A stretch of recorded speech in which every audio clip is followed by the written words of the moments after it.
would work. Have you found that YouTube has been absolutely horrific lately? Like it's No. extremely slow and sluggish. No, but you know what I have found, Blabs?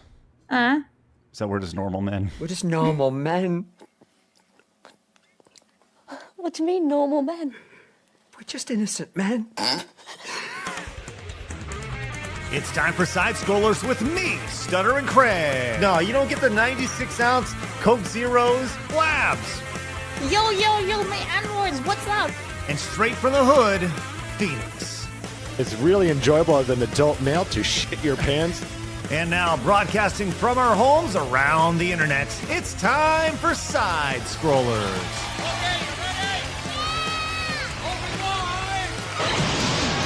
This is going to be an absolute mess. That's what this is going to be, an absolute mess. There we go. Listen, hey everybody, welcome out to Side Scrollers. Brand new show. Nothing is wrong. Everything's perfect. Hello, Blabs. Good to see you. hey, I'm redirecting the YouTubers. Ooh, I wonder if I can just raid. Can I raid ourselves? Yeah, let's do it. I'm gonna try to redirect into ourselves. Hang on. Don't mind me. Sounds good.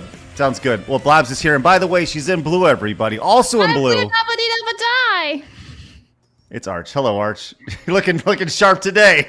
I am here as well. And this is entirely normal. See, you wanted to start a little bit early, like, let's get a head start on things. That was a terrible idea, wasn't it?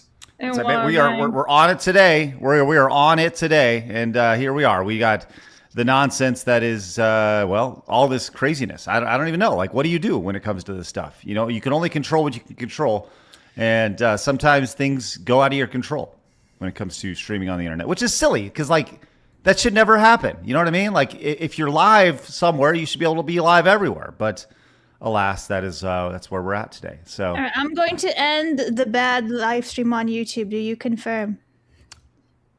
Yeah. Okay. Cool. Kill it. Yeah. Kill it. Yeah, absolutely. I do the right one. So, yes, it's the unlisted one. Yeah. Yeah.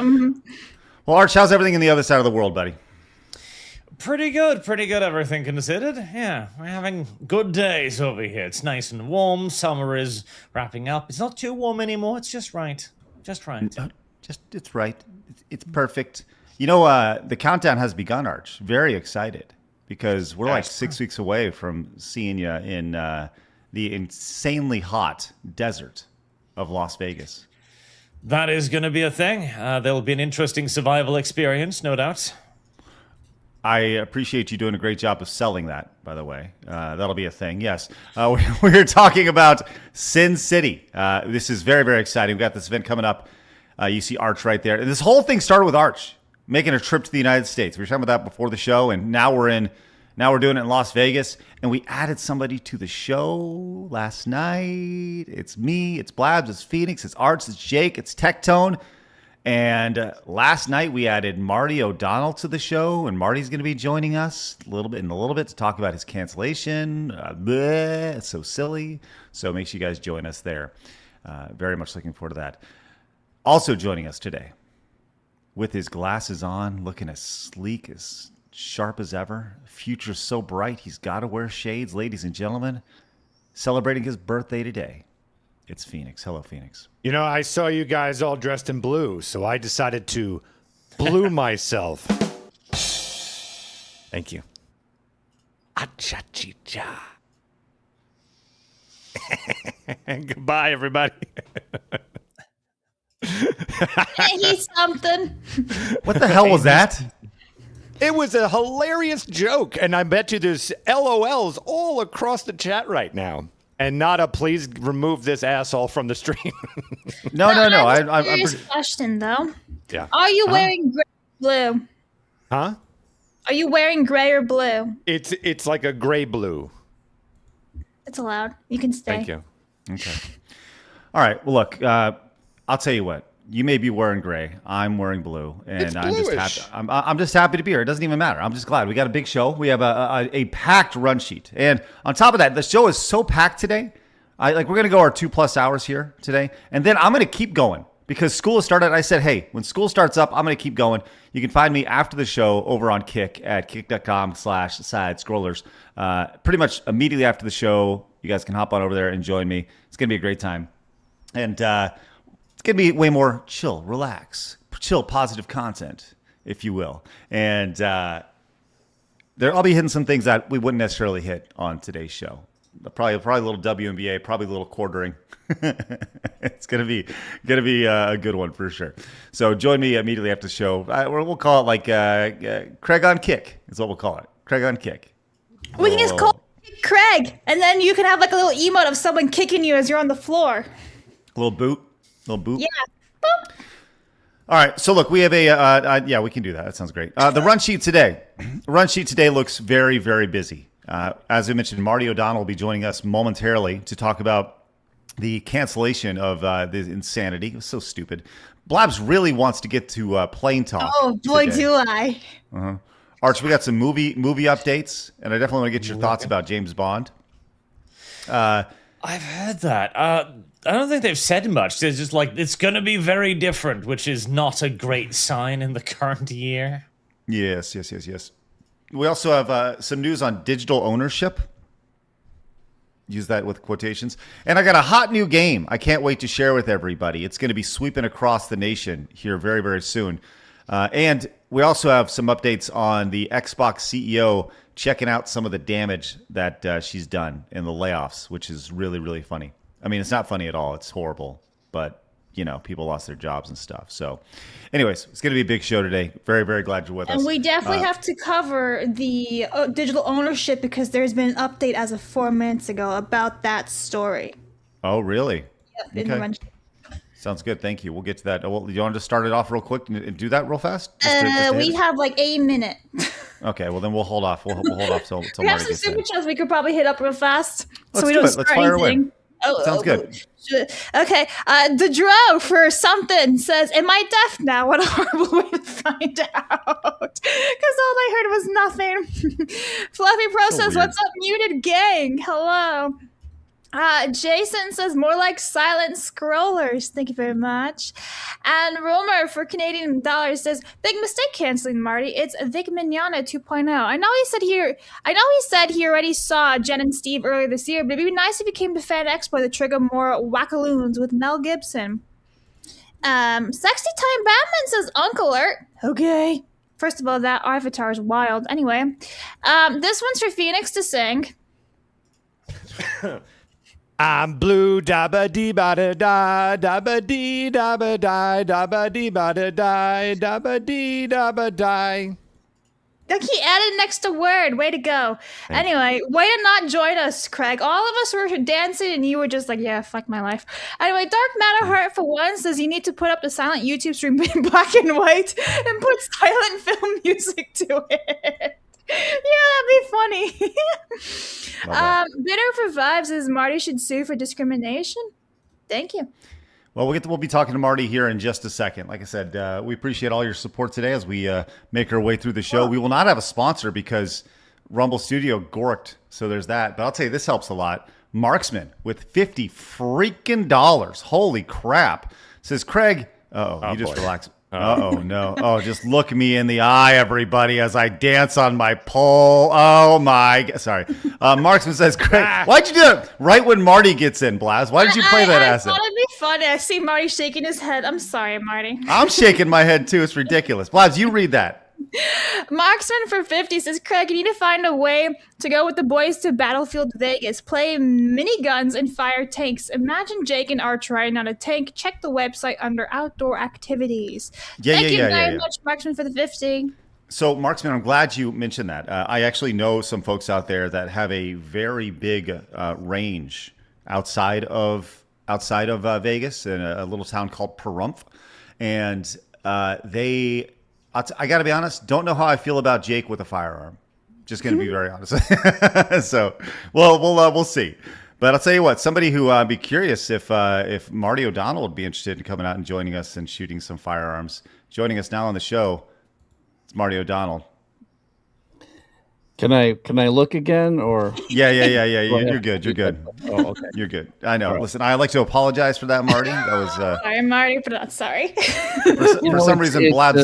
It's still morning here, and it's not the way I wanted to wake up. So, listen, I don't want to wait. Anybody waking up looking at that. If I'm being totally honest with you. Well, Marty, you did it again, buddy. You did it again. You're in the news. You are Yeah, trending no. on X. Yeah. And it started last night. Here we are. You were booted from SAC Anime here for because you made people feel uncomfortable. Apparently, please, by all means, give us a quick background. How did this whole thing start up? You got invited to SAC Anime to be a part of the 25th anniversary Halo thing, and then you got uninvited, huh? Yeah, this isn't something I mean, I've done this a couple of times. I love supporting the actors that I've hired years ago and I'm friends with. And when we get together at these things, it's really, really fun. It's fun for the fans. It's fun for me. It's a way for me to be able to support the actors who, frankly, probably never got compensated to the degree that they should have. The video games industry and paying actors is not spectacular. But the fans fall in love with the actors, and this is a way that I can see them do well. And they interact with the fans, and they get paid for signing autographs and talking and signing things and going, all these panels and stuff. So I love doing this. I haven't done a ton of them. SAC Anime actually came to me back in January the first time to tell me about this thing in September. Then in May, I officially said, okay, I would do it. I knew I'm running for Congress, so I knew it might be difficult. Anyway, it's just, it was never anything I thought was going to be a problem. And so then they came to you. Oh yeah. I'm not searching this stuff out, and frankly, Sure. I probably will never search this stuff out. I will have to think very hard about ever agreeing to doing something like this again. I don't want to be the middle of this kind of drama. It doesn't make sense. What they're accusing me of course, came from my political opponent and her. Lackeys in the industry, of political industry. So there are magazines and websites that will, try to support the Democrats in this case and say things about me that I didn't say and write headlines that are completely misleading and false. Right. So apparently that's what according to what I was told in the text that came to me, was that the LGBTQ plus staff at SAC Anime felt unsafe or uncomfortable. So yeah. I've done a little research here, Marty, and yeah. I know what specifically they may be speaking about. Mm-hmm. And you were on the WDW Pro show. Yeah. And the thing that that everyone circles on is, and this is courtesy of Grok here. It says you said it'll be very accurate, I'm sure. yeah. You apparently said, talk about an existential threat. This is where we're at right now. We are on the cliff looking down into the abyss, and the abyss is Marxism. It's anti-Western philosophy. There's a weird alliance of all these people who pretend to be oppressed. The LGBTQ people, the Islamists, the Marxists, they're all together now.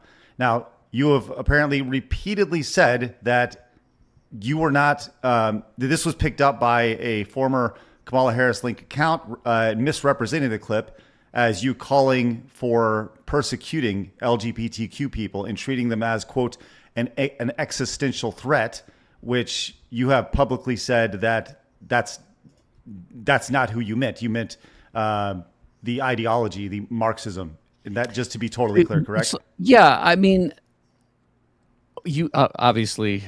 Craig, you've been on the internet for I don't know how many years. Many. And it's easy to take people's things. I don't even think this is taken out of context. I think this is just deliberately misrepresented. I was obviously talking about Marxism, which is not people. Marxism is a political philosophy of governance, and it is the antithesis to our country's founding documents. Marxism is the antithesis to constitutional republic. It's an antithesis to everything that we believe that is held in our Constitution. I am looking forward to be able to take the oath of office, which is to support and defend the Constitution of the United States of America.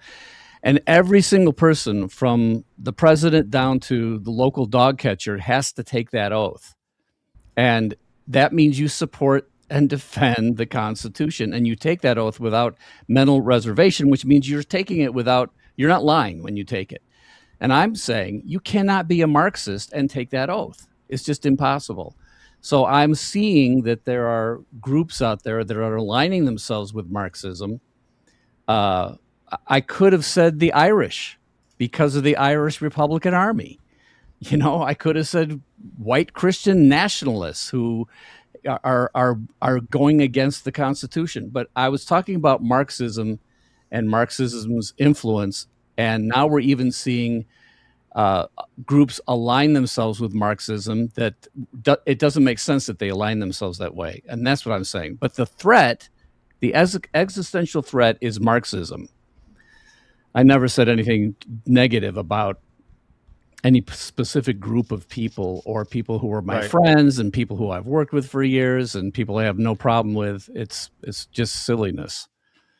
Well, and I mentioned I've done this high level research here, Marty. And I've also had I also cannot find any public record of you advocating for violence, personal harm, legal persecution of individuals belonging to the gay or transgender world. Like I can't find any of that anywhere. So that's where my mind just is broken, because these people don't feel safe around somebody that has literally not advocated for anything that would potentially make them feel unsafe. Yeah, I honestly don't understand it, other than you know, they either bought into the propaganda that's coming from the left, and they have power, whoever these staff people are. I don't know why the staff is able to control the people who are running the show, but apparently they can. And you know, it's unfortunate. I feel bad for the people who are running SAC Anime that they're being held hostage by some group of staff that have decided to believe something that's just not true.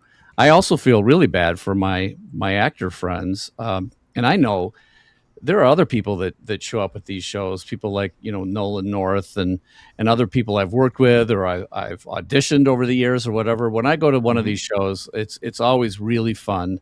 The one that was in Houston in May was amazing. It had all sorts of people there. If you look at the rundown of people, and I had a great time with all of them. But I'm trying to figure out, in what way can I ever make anybody feel unsafe? Am I going to sign an autograph too hard? Like, I mean, what exactly am I doing? It just doesn't make any sense. It's obviously political posturing. It's a power grab. You know, it's funny. I remember when BLM happened. I hope I don't get into trouble for saying this, but when BLM happened during the COVID years, it's one thing to talk about, let's say, black people or Irish people or, you know, white people, but all of a sudden some group with a label suddenly comes up and says, we're speaking for everybody in that group. Right. And eventually we realized that the organization called BLM was run by a couple of Marxist women, and it all blew up and went away, and that's the end of it. And I don't think anybody thinks of BLM as representing the all black people or the interests of black people. It was a specific organization. And, you know, perhaps at this moment we don't have, it's not as formalized with the LGBTQ plus community, but it is, I don't know why there's this, and I don't know who the group is that says they represent everybody, but I know too many people who have one of those letters in their name, and they don't agree with this sort of generalized political posturing movement. I don't know who's behind it. But what I'm nervous about is when you start seeing these advocates openly endorsing and absorbing the philosophy of Marxism, and that's what I think is the abyss. That's the danger for our country, is Marxism. You know what I felt the real danger was in your communication with SAC Anime was, What? Marty? Yeah. Was how not inclusive they were in their messaging to you, not including the plus at the end of the Q right here. Oh, Yeah. yeah. Because there was no plus, and for that, I feel very underrepresented there. Well, the two spirits are missing. Yeah, absolutely. Yeah. Think about all the people who are in the plus. Yeah. Now it's. I'm not going to call anybody out, but I was at a sort of get together here in Las Vegas last weekend, and there was a guy who is who's openly gay. He has a YouTube channel. I think he's really good. He actually agrees with me about politics, and we had a great talk. But he doesn't feel, just because he happens to be gay, that he's represented by the alphabet mafia. There you go. When I say the alphabet mafia, I said it. I'll probably get in trouble with my political people, but I just don't understand who speaks for all those people and how in the world are they, who's their spokesman? I don't think there is one. It's sort of this underground or above ground movement that can bully people like the showrunners of SAC Anime. And actually, I mean, this whole thing by doing, I wasn't going to make this public. I was like, hey, guys, go back to the showrunners. Please tell them that this is not going to end well. Like my actors are going to be hung out to dry. People who have already bought tickets to this show because they think they're going to see 5 of us from the Halo team. People, I've had hundreds and, possibly thousands of people come up to me over the years, of course, to have me sign their ODST soundtracks or their Halo 1 game. And it's like, these are people who want to come to a show like this so they can have that happen. And they might have already bought tickets. So now what? It's like false advertising. It's just bad business. I don't get it. Well, in addition to that, I think the most amazing thing about this is, like, if they really think that, like, I post this over on X today. Like, what are you, like, what is Marty going to do to them? Like, are you going to play the piano too well? Are you going to make an amazing soundtrack for their life? Like, really, let's just be real about this. And there are people that are going to be at that event that do not agree with their livelihood, that do not agree with their philosophy, whatever it may be, whether they're gay, straight, black, white, trans, whatever, and there are going to be people who just don't, they may not like, they may be racist, they may be whatever, but to specifically say they don't feel safe around you when you have done nothing is amazing to see. And I'm with Phoenix. I saw you shaking your head. It's just all political posturing and virtue signaling and power. That's it. That's literally it. Just about power. The end. End. Never let anyone else have a voice. Never let basically destroy livelihood. It's just, you are with us or you are shunned and against us. You are eliminated from the conversation. Well, in my opinion, this is what I do for a day job, because I can actually explain all of this within their own philosophy. Excellent, please. Yes, Arch. First and foremost, you're asking what he's going to do. This is their space. They view this as their ideological space. This entire con is theirs. The LGBTQ, Marxism, socialism, whatever brand you wish to put on it. Dissentant voices within that space cannot be allowed, because that will endanger their political power over that space, like Phoenix says. This is about influence and maintaining their areas. It's extending maximum tolerance to their own whilst withholding all tolerance, no matter how innocent it might seem, from those who seem politically opposed. And as you have pointed out, these are Marxists. This means that they must be exclusionary to all other political opinions, because all other political opinions are dangerous to them. They have already adopted the position that we need to adopt towards them, frankly. And as for who they are, this is Gramscian socialism, which is all that comes down to, is basically you need to undermine Western values, all of it. Everything must be turned upside down because they don't want our society to continue to exist. Simple as. So you're entirely correct by calling them an existential threat, because that is their stated goal. Well, I just want to make it clear. I am only talking about governance philosophy, a philosophy that was founded by Marx and Engels, and it has its tentacles and poisonous influences in all sorts of places and people's minds. But I'm certainly not talking about, there's no ethnic, sexual preference, racial component, even religious component to any of this. It is a philosophical disagreement, and it's a philosophy that when it infects you, you can pretend like it's connected to your race or your ethnicity or your religion, but it's actually a poisonous philosophy. And so in terms of people's sexual preference or religion or anything else, that is not part of what I'm saying has ever been an existential threat. It is the philosophy behind it that I'm against. So that's what I'm calling out. Marxism is the problem. It's been around for, almost a couple hundred years here. And, Karl Marx wrote his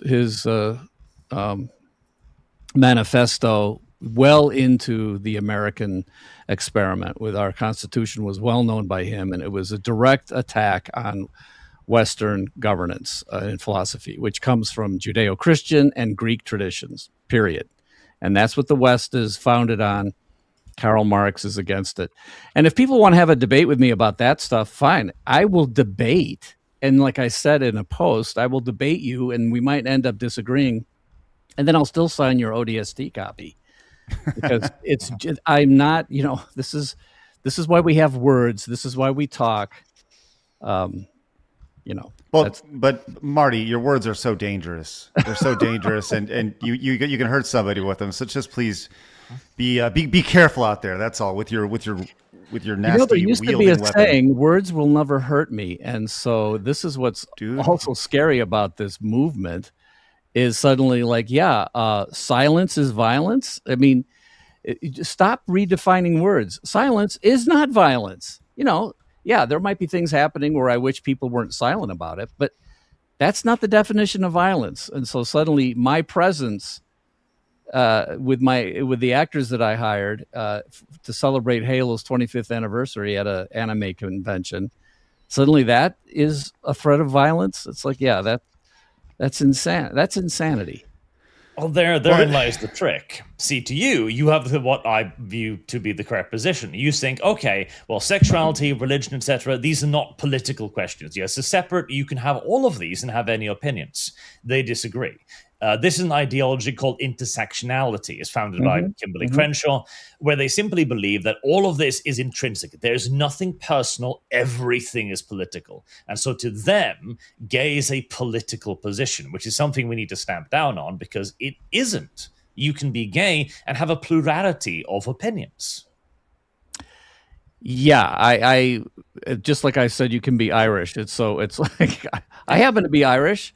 But I disagree with the IRA when they go communist. So that doesn't mean I'm anti-Irish. So anyway, whatever. And even then, all I am is saying I disagree. Violence is the last possible thing anybody should ever do, and that's why we have governing bodies with standing armies and police forces. We give that power to the official governing people, and not take up arms ourselves as individuals, or any sort of violence. Anyway, it seems like common sense. I just figured, if people want to disagree with me politically, that's fine. I actually have had tons of very calm, rational conversations with people, and we go away and we're still friends, or we go play games, or whatever. So nobody died after those conversations, Marty. Just to be clear, there's no injuries. Nobody even had a bloody lip. So that's rough. Well, I'll tell you what. You may not be appearing at that event, but we are excited to welcome you to our event. Yes. And looking forward to this. I don't know, Craig. I do feel a little nervous with him at this event. So we have Sin City coming up very, very soon, in about 6 weeks. If you guys would like to come out and meet Marty, hey, 45 days. 45 days away. Come join us. Here's a nice little 30-second clip for you.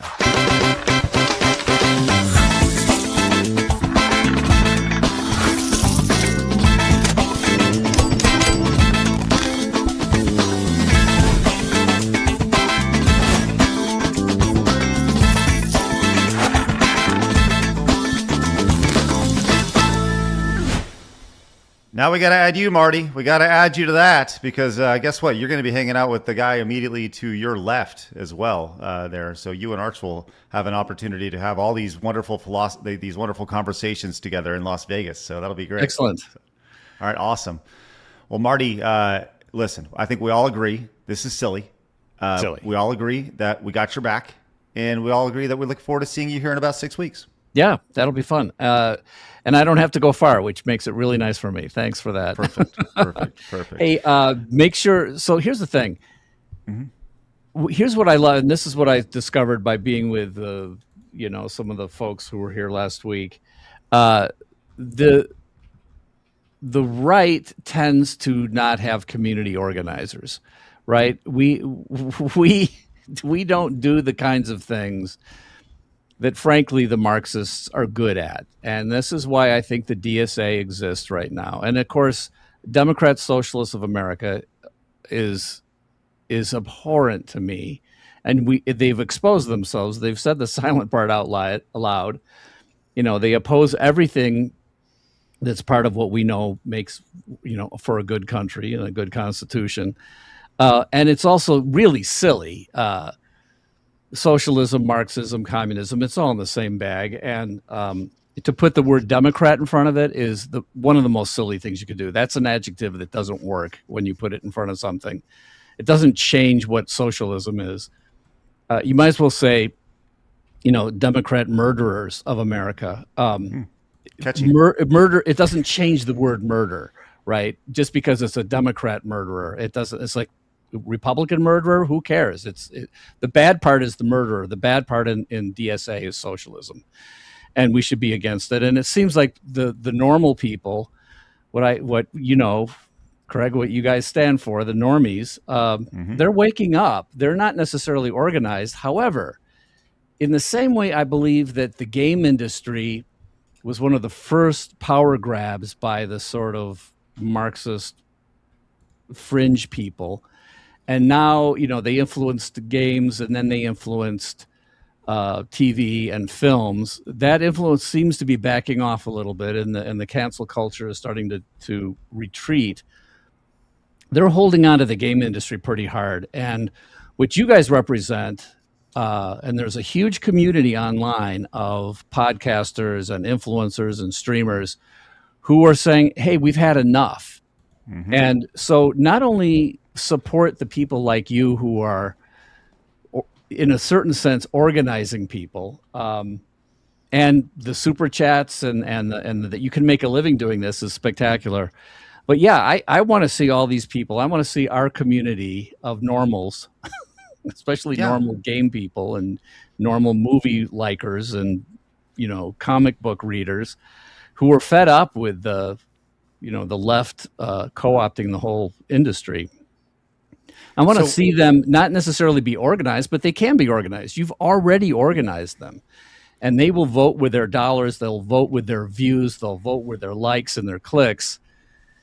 Now we have a couple of people who are actually going to go to Congress, me and Brandon Herrera, who's part of the Gun Tubers. And I've talked to Brandon a lot about this, and we think that it's like if we could organize enough so you guys can vote with your dollars. And to vote with your dollars means go to martyforcongress.com and click on the contribute thing. That is going to send a message to the left that is going to scare the crap out of them. Because all of a sudden, this sort of unorganized group of people who have similar cultural tastes and are fed up with the left, they're going to start truly voting with their dollars. So martyforcongress.com, I'm unabashedly promoting my site. Yeah. Go there and you can watch my commercial. You can sign up and you can contribute, and that will send a message to the lefts that there's normal people out there who have power, and we're not going to take it anymore. That's enough. Well, we've had it. If I can compound on that, and Phoenix has been a champion of this for a while, and this is one thing that we noticed as we've done events, is that the biggest and most important thing that we can do right now is literally just put people in the same spot. Yes. And show people that you're not alone, right? Yeah. And to be clear, we outnumber all these psychos by a lot, right? But it just doesn't feel like that online. So so when we do an event like Sin City, we have to see support for those events I because agree. it allows us to scale and further show those to where SAC Anime can't be like, well, we don't want Marty at our thing because it doesn't feel, well, screw off, we'll do our own thing, right? We've been talking about doing a convention for a while, but here's the thing that people don't want to talk about when it comes to this is that when we do an event like this, we have to make sure there is way more security because they are, when I say they, the people on that side are considerably more violent and considerably more unhinged and can make considerable more threats when it comes to safety. And safety is obviously paramount when it comes to these things. So we have to be very mindful, which jacks the cost of all these events up dramatically from our perspective. So, so we have to make sure that these things are supported. And when we put together a show, there's an opportunity to fill the house.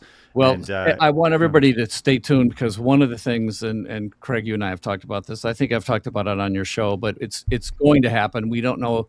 It's probably going to happen in October, and that is, it's a Halo LAN party extravaganza that is in support of, essentially in support of my campaign for Congress, but it's also, to honor the 25th anniversary of Halo, and it's going to be an old-fashioned LAN party. But you know what? It was funny as we were talking about organizing this last week. The concept of security came up, and I was just like, "Oh man, I guess we have to think that way now because it's sad."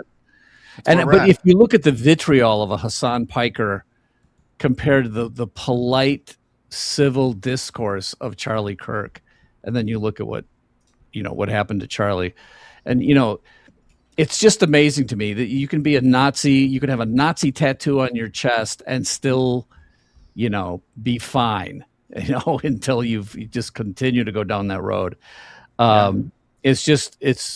I grieve for where we are as a country, and the key is that the normals actually realize they're not alone. They are the majority, and it's one thing to be polite and nice to people who disagree with you, and then it's another thing to allow these violent philosophies into your tent. This is what I said the other day. The Democrats have said we have a big tent. And the socialists come in and say, we want to destroy your tent. And the Democrats say, come on in. Like that's what's the word of suicidal empathy? I mean, this is what's going on in our country. And it's time for us to stop being polite to those who want to destroy us. Well, I'll tell you what, you are the epitome of polite, whereas to your right, we have the God King Emperor Phoenix, who would like nothing more than just to rip the whole thing down and be as mean as he possibly can. And I love that. Yeah, I'm ready. All right. Well, Marty, we appreciate you popping in with us. We look forward to seeing you in Vegas here in about 6 weeks, man. Very excited for that, yeah. Cool. Yes. Please keep us updated. Everyone go to Marty for Congress and Links are in support the him there. description below. Yay! Yeah. Thanks, guys. Appreciate you, Marty. Thanks for popping Thanks, in, buddy. Labs. Thank you. Nice to see you all. All right. Thank See you. Marty. See you later. Hi, Marty. Have a good day. Bye-bye. You too. All right. There he is, the incredibly violent Marty O'Donnell. I thought you were going to, when you were talking about all the security, you're like, because he's here, so we got to do right, security for us. It's just, What if we wheel Marty O'Donnell in and like the Lecter thing. the Hannibal Lecter over? Oh, that's awesome. Try and I play love a it. piano now, you violent criminal.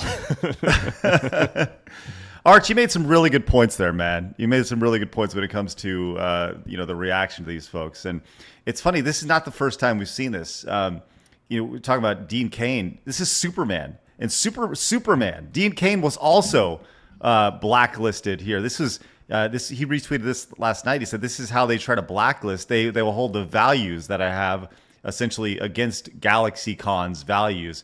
In regards to Dean Cain, although I have a soft spot in my heart because he sent me an autographed postcard when I was a male of like 10 years old, GalaxyCon's values doesn't align with Dean. So they canceled on Dean Cain. This was from a little bit ago.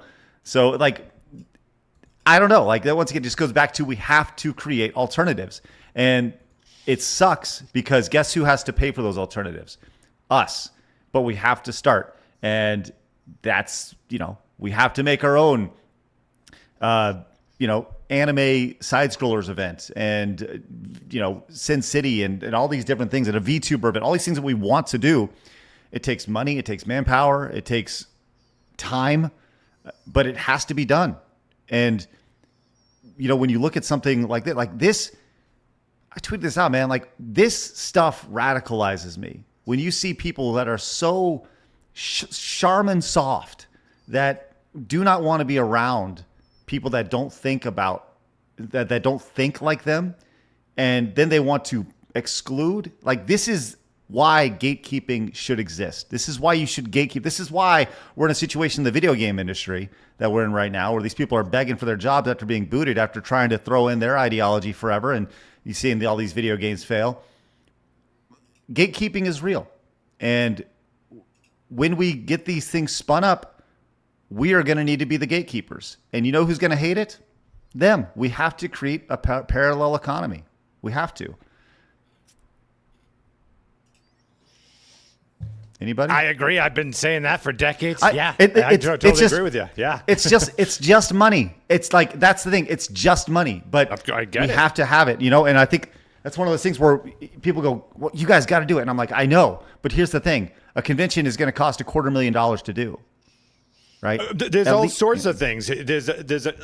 Even just, how do I word this? One of the frustrating things on my end, I'll speak for me personally, whenever someone independently tries to get whatever off the ground, that is of a different side, right? So the different side, it doesn't have the resources, organization, money, manpower, you name it, because they are going literally against the grain, right? They're trying to create all this thing. And what's always been frustrating for me is that, and I understand it from the consumer standpoint, because the consumer will say, let's say you make a comic book. You make a movie. They go, oh, it looks low budget. You're like, yeah, my dude, I know it is going to be low budget because we're trying to get something off the ground. You got to help me out a little bit here. But a large portion of that consumer base discards it and is like, well, it doesn't look like Spider-Man. And so, it's like, guys, we need a little bit more help than that, because we can get to a Spider-Man if when whoever makes something that we support it, because we value the what they're trying to do, and hopefully that will inspire other people to do that, and therefore we get more manpower and money and resources, and then we can start getting to that Spider-Man kind of end point, if you will. So I think it's also asking. Unfortunately, is that you're at, we have to ask for money. You also have to ask for patience as well. Yeah. Oh man. Yeah. You nailed it right there. And this is we go back to that thing. What was the thing that there was the guy who was trying to get things started down in Austin, outside of Austin here. He is and I'm blanking on his name right now. He played Shazam. Zach Levi. Zach Levi. He was trying to start up his like Hollywood alternative down here in Austin, and he was looking for like $100 million to do it. Right. And it's like, okay, I get that. It's a ton of money. How about we just start with $1 million? Right. And maybe buy a space there and do a little production house and start there. And then we scale up. I mean, I think there's a novelty to it, but you can't just throw money in the oil drum and watch it burn. Right. You have to be very precise with how you spend your money and the things that you invest in. And when it comes to like an event like Sin City, this is meant to be just a small event, 200 people tops, and we want to give you just a ton of value, because the idea is that if we're able to do this, then we'll do another one, and then we'll do another one, then we'll do another one. Then all of a sudden there's Sin City, Nashville, and Sin City, wherever, pick, Vietnam, I don't know, and or Side Scrollers Presents, whatever, right? We do these. Sorry, I do like Side Scrollers Vietnam. Yeah, it's pretty awesome. But we can do these everywhere, right? Is all what I'm trying to get at, and eventually scale to that convention, right? Because I feel that if we were to announce a convention, we were to say, hey, Side Scrollers is going to do a convention, there would be, number one, you are looking at an audience that is totally different than the current con-going audience. And you immediately get labeled immediately just because you're not in that bubble, right? Like we are labeled all sorts of things simply because because I know what a man is, right? I've been unfriended. We've talked about this a million times. So how do you think any event that we touch would be labeled? There would be protest. There would be potentially violence outside of it. And I say that because we've seen it. We've seen it from these people who are truly unhinged when it comes to their reactions to things like this. So this is not a guess. It's pattern recognition. Mm-hmm. So when we have to account for every little aspect of that when it comes to this, because if we have Arch an event, I want to make sure Arch is safe. If Blabs is at an event, I want to make sure Blabs is safe. And that no psycho can run up and stab Phoenix in the neck with his dick. I don't want that. Yeah. Ooh. I know you got really excited. Thank God there's no security. All right. I know you got really excited. So Marty touched on this, and I know this is going to sound like a sales pitch, but it's not meant to be. Events like Sin City, whether it's us, whether it's any, you have to support them, right? We're not going to make any money on Sin City, to be totally clear. We're not making jack shit. If we wanted to make money, we would do something totally different. The idea is get people together. I promise you that. So that's the goal, right? I hopefully Sin City becomes somewhat of a cultural thing for us. And it's a small cultural thing, but it's an important cultural thing. And it's a first step. As you said, Phoenix, it's about investing your time, investing that money, and thinking long-term here. Not 5 months from now, 5 years from now, 50 years from now, to where we've shifted this thing. And after we're all dead and gone, Side Scrollers is still going. We're still doing these events, and we've helped and made our mark, and brought things back to normalcy. If you from a big picture standpoint, the great thing is let's say we put on an event that's great and will be, but I'm saying that everyone comes out and goes, wow, that was a great event.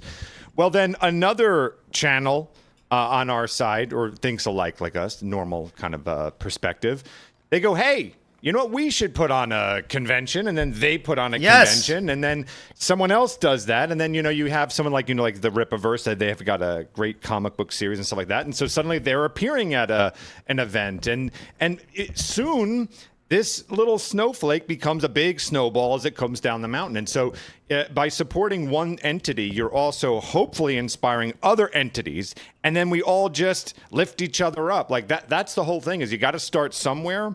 But it does involve, unfortunately, it does always involve money, and it does involve patience. We're going to get things wrong sometimes. We're going to get a lot of things right, and just hopefully a lot of people join us on that fight. So I didn't mean that to rhyme, but it did. I appreciate you rhyming. That was great. Thank you. Arch, before we get to some supers, Arch, you got anything on all this? I mean, you've been kind of riding on the sidecar for this, but when you chime in on this stuff, you really deliver in a big way. So what are your thoughts on all this? Well, the thing is, the reason why the progressives infiltrated the institutions first, and this started in the 50s, 40s, etc., was precisely to avoid this investment period, because everything needs building up. Now, you could either do that by creating your own thing, which is what, we're all doing here and have done, creating things, or you can subvert things that already exist. That is one of the significant differences between the current day political left and right, where the progressives simply go, I'm not going to spend $100 million building Hollywood. I am simply going to take Hollywood over when it is already constructed. Well, unfortunately for us, they're a hell of a lot better than at gatekeeping than we are. It is institutionalized within the doctrine of their ideology. They view you as the existential threat already. You don't have to convince anybody. They've already defined themselves as in opposition to you, because what you are is intrinsically in opposition to them. Therefore, they've already seized control of these things, so our only option is either to rebuild it or to exert so much political and economic pressure onto the things that they will revert to a normal state. And we are in the middle of doing that, but again, that's a very long-term process, which is I've been doing this for 11, 12 years. I know people have been doing it for longer than that, and we're going to be keeping doing this for another 10 odd years. So, frankly, at this point, it would be faster and more influential to build something new, and it would be easier to insulate it from outwards pressure. So, yeah, no. Whenever there's an opportunity to build something, it's a good idea to take it. Just takes time and money. That's all. All right. Here's I got a little quick, yes. little philosophical question, sort of, Please. for Arch. So, yeah, here's the thing. So let's say as you're building new stuff, right? Our side, the normal side starts to build stuff. Do you feel that we need to be equally extreme in gatekeeping? Because you have to ensure that also does not get taken over. Or do you have to say, well, in order to be normal, we have to let everyone in? Because we're trying to rebuild in the name of our values, which ultimately is for everybody. I'm curious what your thoughts on that would be, Art. Well, this becomes a very large topic very, very quickly because we enter into the fundamental flaw of our entire Western worldview, which is fundamentally liberalism as our chosen political philosophy and doctrine. Everybody's equal. Everybody can exist in the same space. We should all be given the same opportunities. That is the goal of our society. And then obviously this does not aim towards equity. It aims towards equality of opportunity. And then the outcome that is produced from that depends on the person in question. The problem is this is a system that is extraordinarily easy to exploit for those with dishonest aims. It is easy to get into this system and say, well, I have these and these problems. If liberalism truly is supposed to be equal, I need these and these advantages, and so on. And we have also come to simply accept certain things as antithesis to liberalism. This is why the accusation of racism was enough to get you simply fired like 5-6 years ago, because it was that powerful. It was the antithesis of our values. Now, I do not think we should abandon liberalism, because I do believe that the goal should be that everybody can have their thing. In my preferred future, I'd like everybody to do their thing on the internet, share it to the audience that they can find. The problem is we are now faced with an enemy that wishes to deny you the possibility to do that because only their version of the truth matters, only their interpretation matters, which is basically where we have to return to the paradox of tolerance, amusingly enough, which has been frequently misquoted by the left as being anti-fascist. No, it is anti-authoritarian. A system that is infinitely tolerant will eventually be destroyed and subsumed by those who are not tolerant, and therefore we cannot extend tolerance to the intolerant.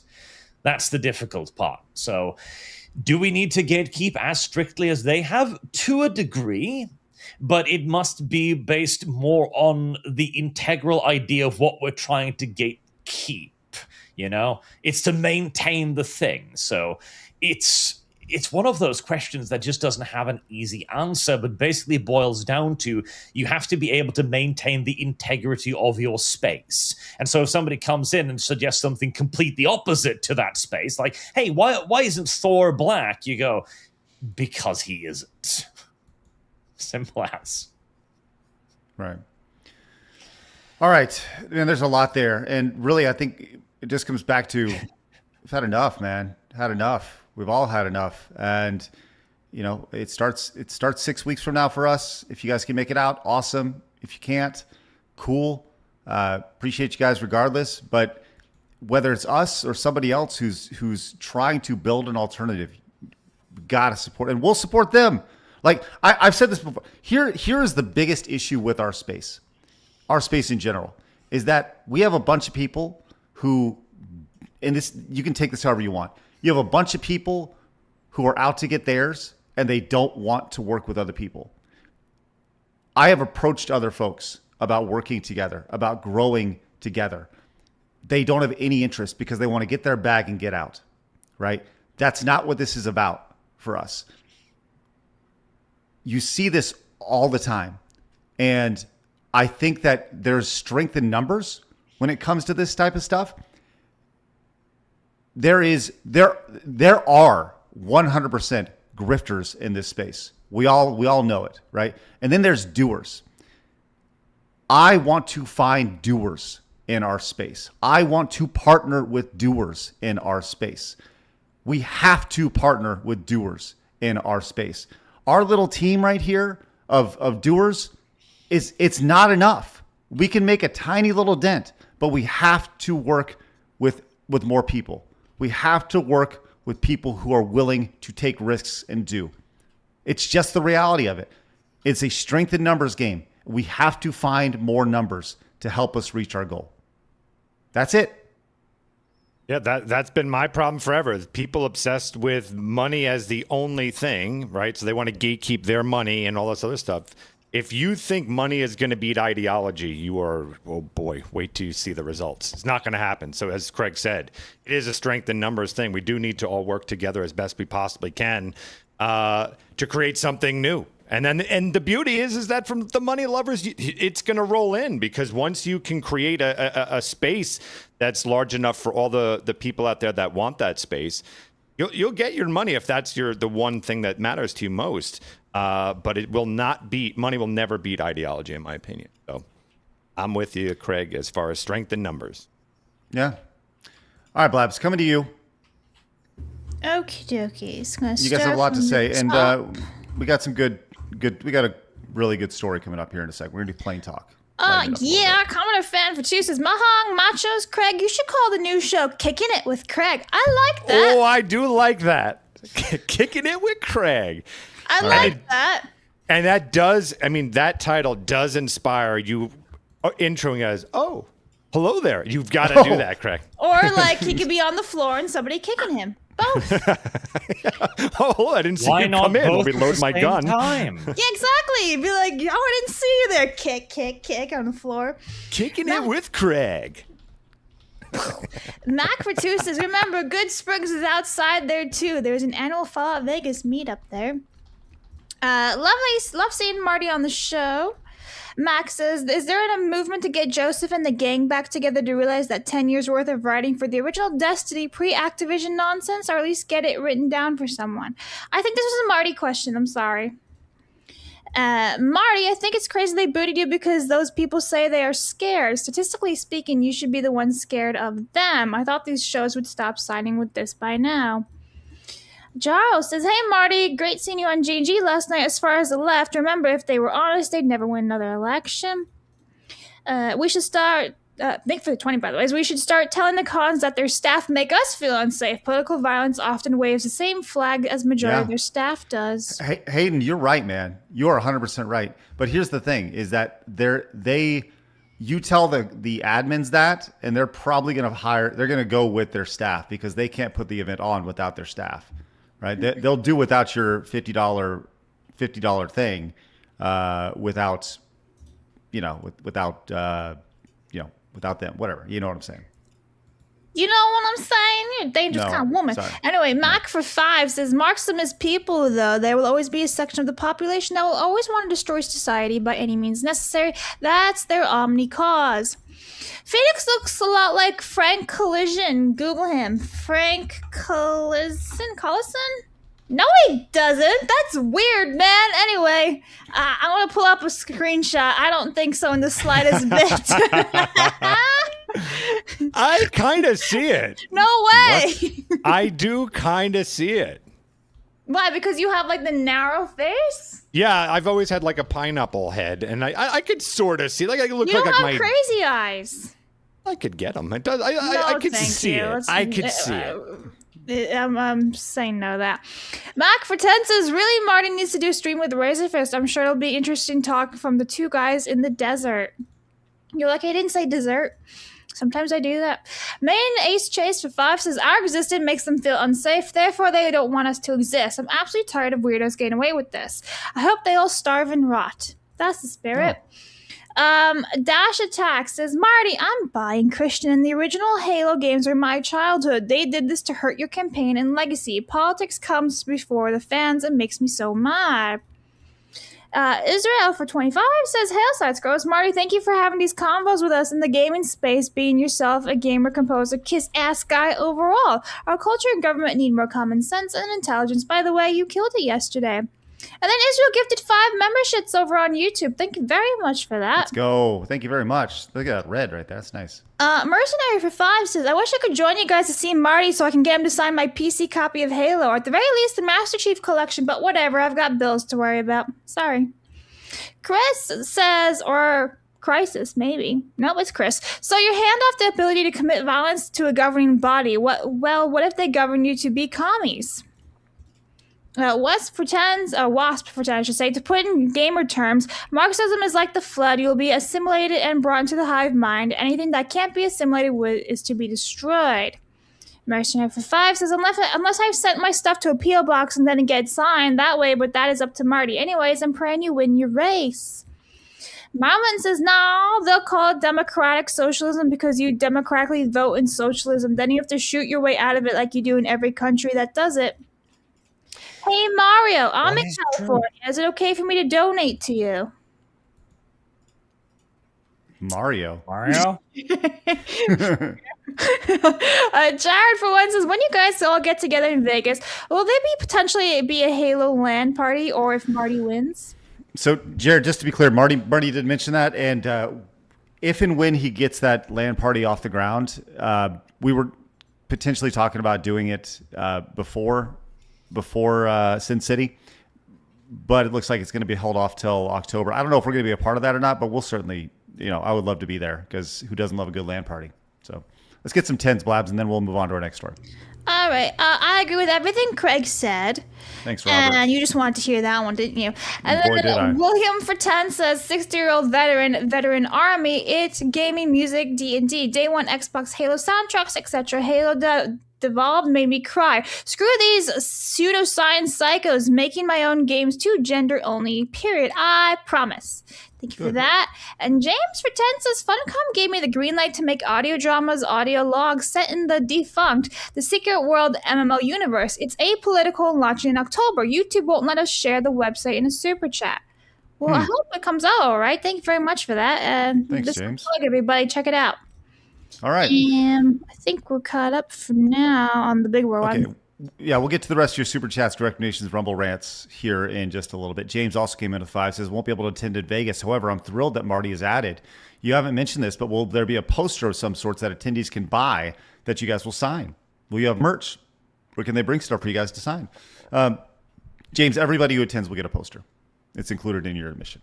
So we will be there to sign all those things. And the bigger tickets have bigger stuff associated with it. So it's going to be pretty good. We're going to make it worth everyone's while. I promise. That's why it's meant to be a smaller event on purpose.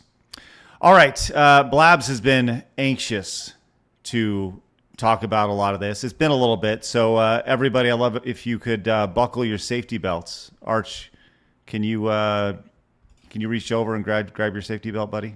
Get on the plane. Where's the plane talk asset? Where the hell is it, Blabs? I never moved it. Where is it? It's right here.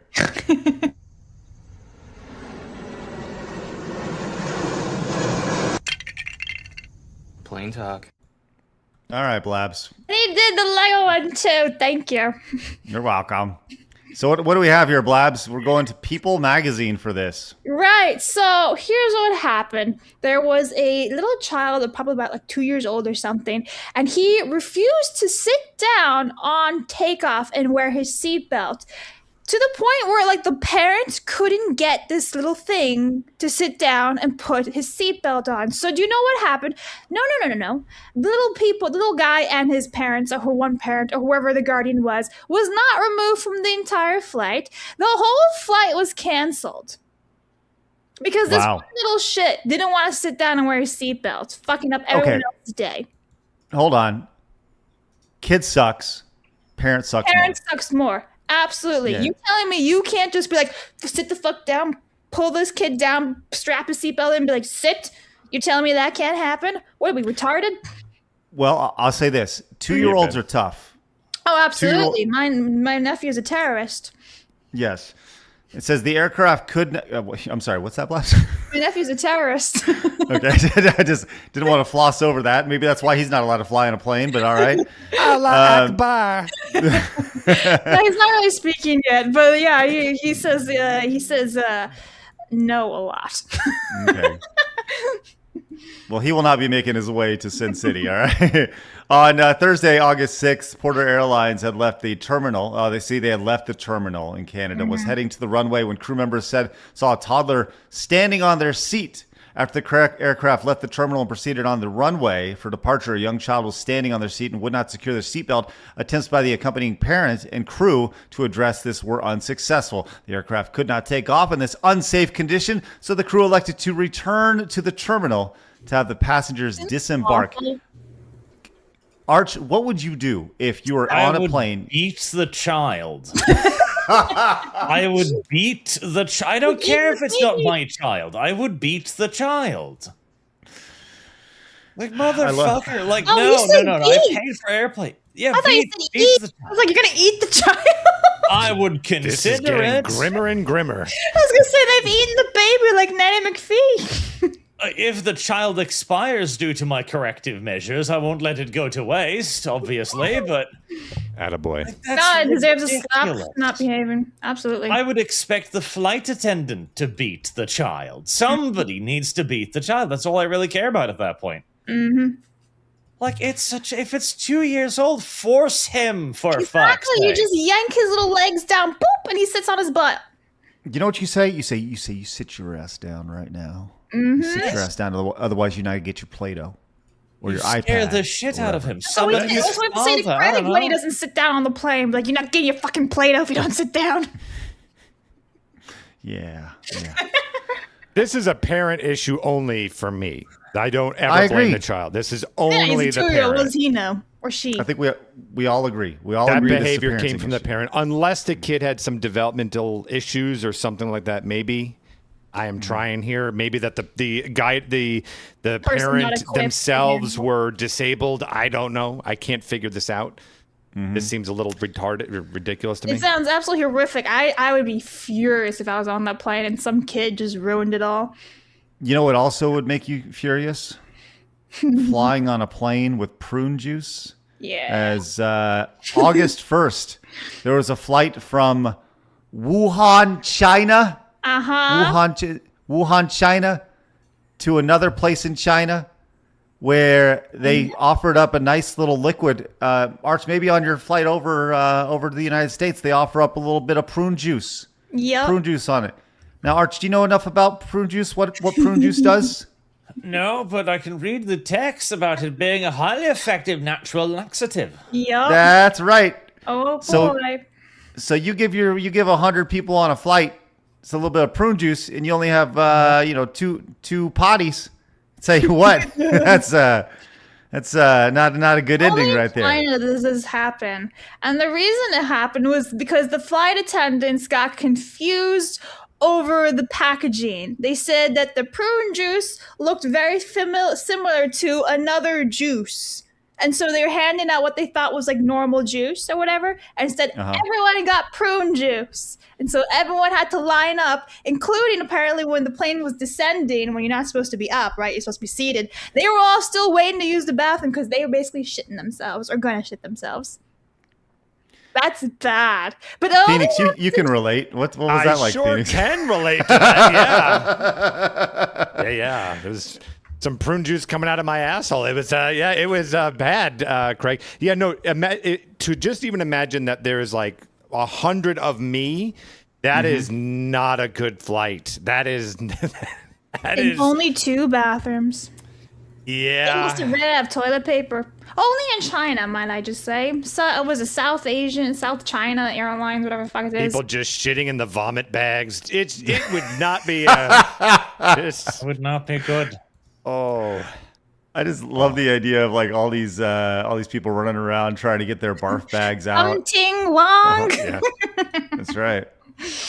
That was funny. All right. Well, but very enjoyable for the person who didn't have it because like, you get to watch this all this chaos and still read your magazine. I don't know. It might just stink up the whole plane. You don't know how bad it was. Yeah, but it's still Oh my God. I do know how bad it is, and I know that smell. And but it'd still be funny to watch everyone's pain and suffering while I read my magazine. Well, apparently some of them took it in great stride, and they were saying like, "Wow, my intestines have never been this clean before." Oh, that's good.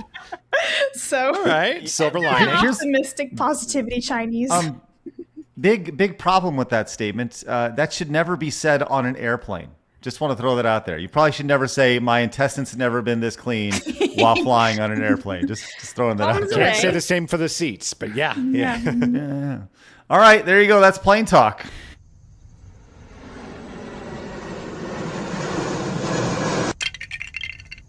Plain talk. Plain Talk. All right. Art, you want to talk some news? Yes. How about some movie news? News yet? We haven't done hard news yet. We haven't done Yeah. hard news yet. I don't have a movie news intro, so I guess I'll just do hard news. Okay. Very, very bad intro today. All right. All right. I guess we'll do some hard news. Professional. Yeah. All right. We have some news when it comes to the Legend of Zelda movie that's coming out, Arch. And we have the person who will be cast as Ganondorf. Check this out. You guys, you know Ganon from... Well, actually, you don't. You're a PC snob. You don't know Ganon. I recognize him from hentai. That's about it. Oh my God. What do you do in your free time, Arch? Why is this guy in your hentai? You know, Well, he's rarely. He doesn't feature particularly often, but I've seen him before. Like, I recognize him. All right, Okay, so whoever well- the actor is has got to have a huge dick. That's what That's what has to be there. Okay, there it is. Big, There big, it is big right there. Mahoney. That's the guy. I mean, also- yeah, okay. I don't... Presuming they paint him green... I think it looks pretty good, yeah. you know, visually. I think they chose a nice picture for him here, talking on the phone. I mean, I don't see Ganon talking on the phone very often, but you know what I'm saying here. Mm-hmm. Yeah.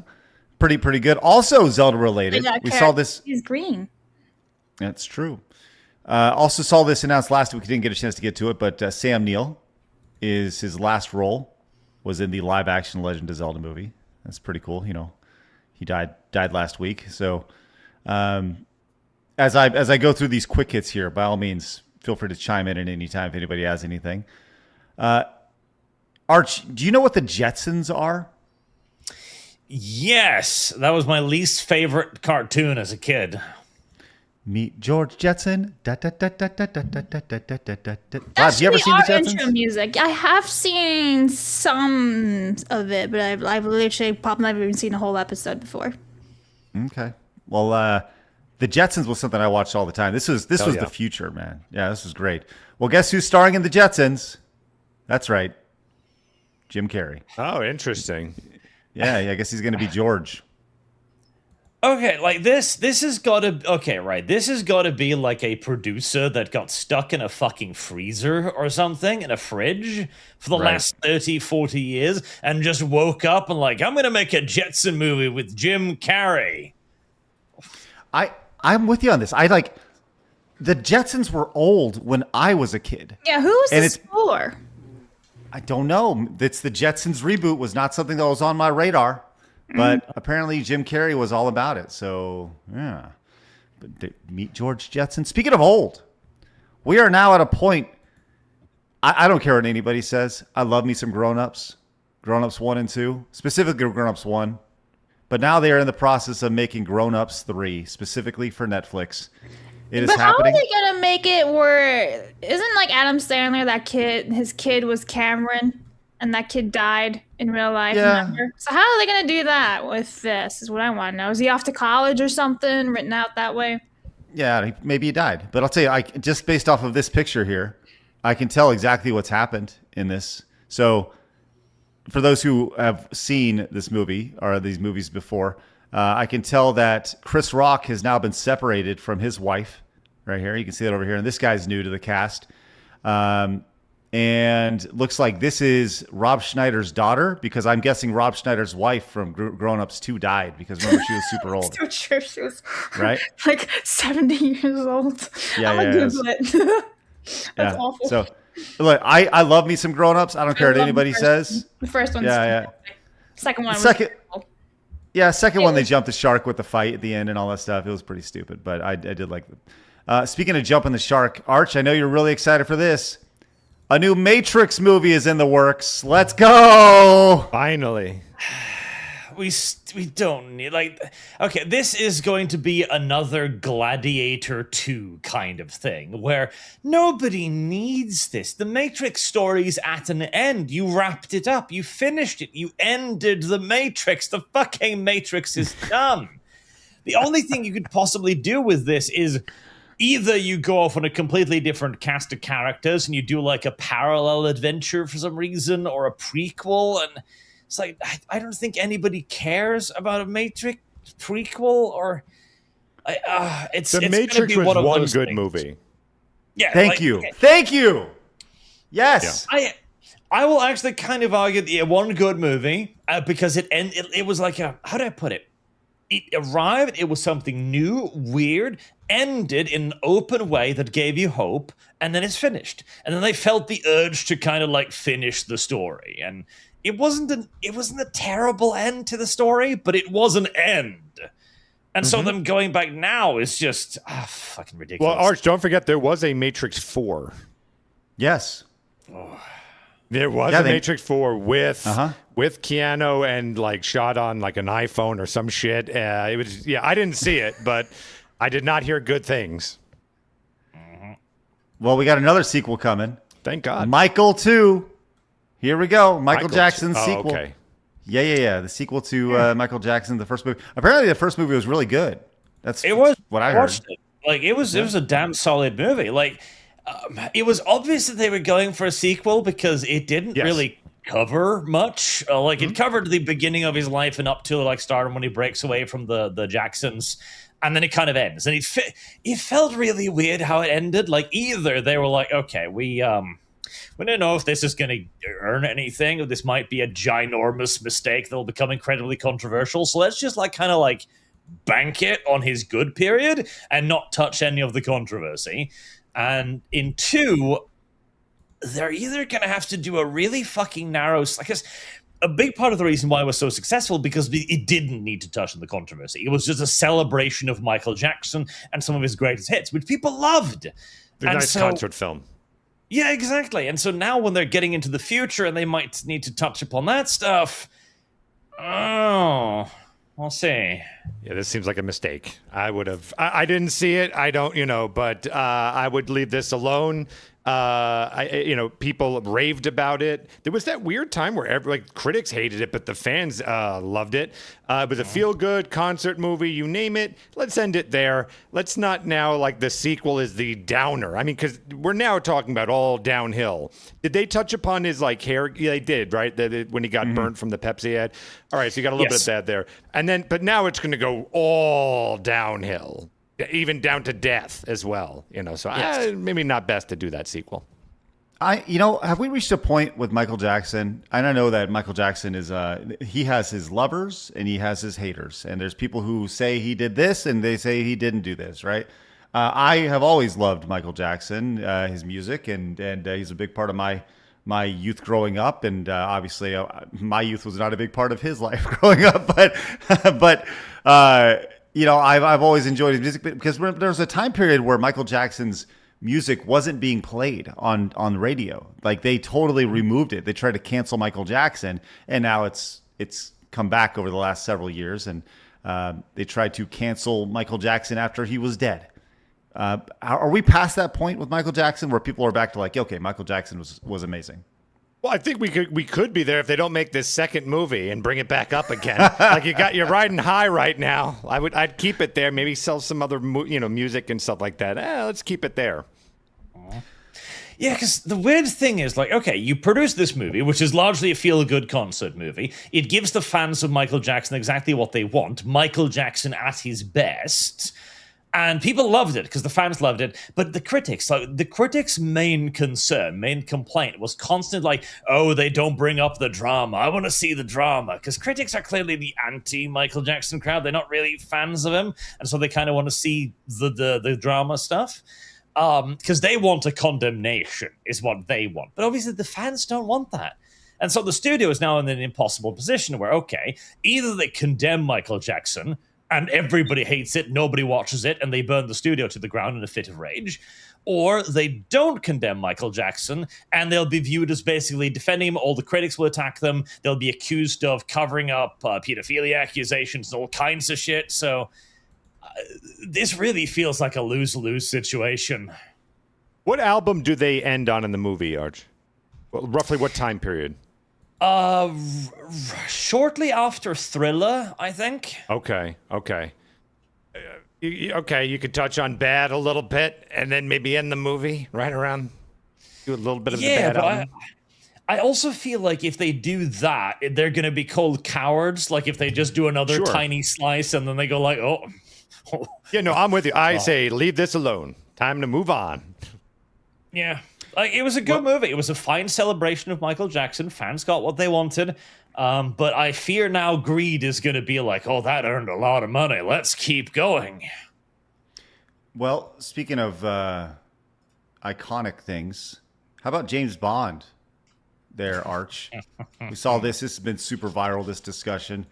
James Bond producer Amy Pascal reveals the next 007 actor will offer a, quote, really different take on the character here. Worst wording you could ever say ever. In the current year, no doubt about it. Like, okay, I've talked about this on multiple occasions previously, but there is room for reimagining and very different takes. Like, if we were eating good, if we were in the Roger Moore era, you know, everything was great. James Bond was everywhere. Everybody loved him. He was doing fantastic. You know, you feared that it got stale, so you wanted to do something different. Okay, I'll see it, but we haven't had a good James Bond movie in a fucking decade. You do not need to do anything different, unless that's what they mean by different. Like, okay, yeah, we tried female James Bond with Daniel Craig. We've elected to throw him out of the fucking airlock and just go back to James Bond. In which case, I'll celebrate, but that's not usually what that means.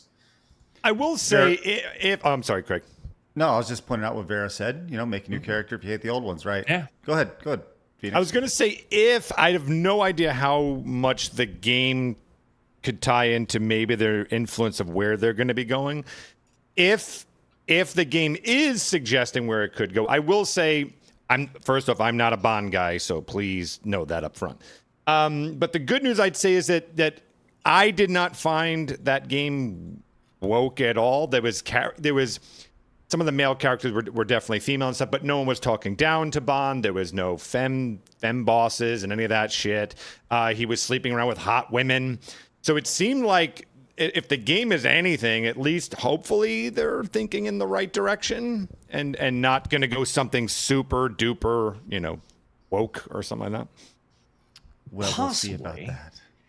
I found the game to feel like a negotiation between progressivism and the actual audience. Sure. Where they were like, okay, we need a little bit of this and a little bit of that, and oh god, we've gone a little bit too far. We've mocked James Bond one too many times. Throw a hot chick in there. And it felt like really a tightrope kind of thing. But my only point is it wasn't like, you know, a queer black Bond. Yes. It wasn't like there was, from my understanding, some of the Bond elements were in fact in there. So it's a safer than I would have expected, you know. It was not a completely woke James Bond, which is more than everybody was expecting. All right, one other aspect of this, another trailer. I don't know if you guys saw this. Daily Wire released their new movie trailer starring Jonathan Majors. What's that? Yeah, it's Run, Hide, Fight is their series that they do, yeah. Oh, this is a series. Okay, yeah. And people are really upset about this one here. Or at least, you know, it's the premise is that this is a bunch of Islamist terrorists. Mm-hmm. And sees a pro-Palestine encampment at a liberal college campus. And you can see it's lots of shooting and stuff. And then Jonathan Majors comes in and he's going to fix it all up and do it all stuff. And, you know, so yeah, that's it. So people are kind of upset about this movie for whatever reason. And, you know, because reasons. So, any thoughts on this movie, Phoenix, Arch? I haven't seen it, so I don't know. So I just think it's wild, though, that like we got Jonathan Majors, who was supposed to be the villain in this MCU movie coming out this year, and he was fired, and now is all the way for Daily Wire. Well, and you saw that also with what's his name there, Zorro guy, whatever the hell is it? The other guy that just did Daniel Banderas. No, the movie that just came out with where Oh, Army Hammer. Army Hammer. Yeah. Oh, yeah. If you ever want to know like how fickle ideology of actors are, you're seeing it. It's just like, oh, now I can't get work. Oh, okay, I'll go do this. It's the same on the other side. It's just, oh, the money is there. Okay, yeah. LGBT this and that. So, actors don't mean anything that they're saying. Work is work, and that's where they'll go. And so once you're shunned from that, well, you want to make your money, so you go and do this. Now, I'm pretty sure he would have never taken this role had he not He wasn't so desperate. Yeah. Yeah. Exactly. As far as this movie is concerned, boy, the dialogue's a little on the nose. I'm going to watch it. Again, as I said at the beginning of this show, I try my best to support everything that I can that is counter to the agenda. So I'll be watching it, and I can give you guys a review. My guess is going to be a 6.5. A little bit on the nose. I think you're probably right. Yeah. All right. I'll tell you, we have a story about digital ownership here, which I'm very excited to get to. But Blabs, let's get to some supers real fast, if you wouldn't mind. Okay, the Elmerov. This abhorrent canceling Marty is very on brand with Vic. With Vegas success, do you think we can claim Nerdum back, bringing them together? Thoughts? I mean, I hope that we can have, take baby steps, but we got to make Vegas a success first. Superlane for Fox says, there's something wrong with Kick. It's not working for me. YouTube is working fine. And as Ember says, we must gatekeep everything. Kick is totally fine. It's a youth thing, I think. Sorry. Hey, speaking of Kick, join me after the show today for Kicking It with Craig. With Craig. Hey, everybody. It's Kicking It with Craig. I love it. Hey, I didn't see you there. Sorry. I got it. But seriously, after the show, Kicking with Craig, it's going to be great. That's named by Phoenix and Blabs. Mm-hmm. I do want to put a gun in my mouth in my head. For those who can't attend, can we donate to help? The best thing you could do is show up, tune in on the show on a day-to-day basis. If you want to super chat or become a member on Plus, amazing. Like that's the best thing you can do. And and let people know. Yeah, if you know anybody who's in Vegas or around that area, come on out. Jennifer, it's the same with getting an air operator certificate. People drop $100+ million getting planes and offices employees only to sit on a waiting list for 2 years just for waiting for the paperwork review. Nathan Fatu says, that's a lot of words to say apes strong together. Thank you. Mercenary for one says, I really wish it was that simple, Arch. I really do. Unfortunately, the only way to fix this and make sure it sticks is military martial law imposed upon the entirety of the United States. And then I'm assuming Elon Musk, who's a bot now, it's not really Elon Musk. He's going to go and tell and command everybody. Is that how it works? Yeah. I feel like we need some sort of like martial law asset. It just goes martial law. It shows like Home Goods instead because he kept spelling out martial law wrong. Book Elder for one says, is there time, Blabs? Please share my meme I sent you on Plus with Arch. I don't know what you're talking about. I'm sorry. I don't see anything. Anyway, Mercenary for one says, also, Arch, I apparently got a death threat from somebody that I reported to the FBI because I liked the post about Gwen Tennyson you posted on X.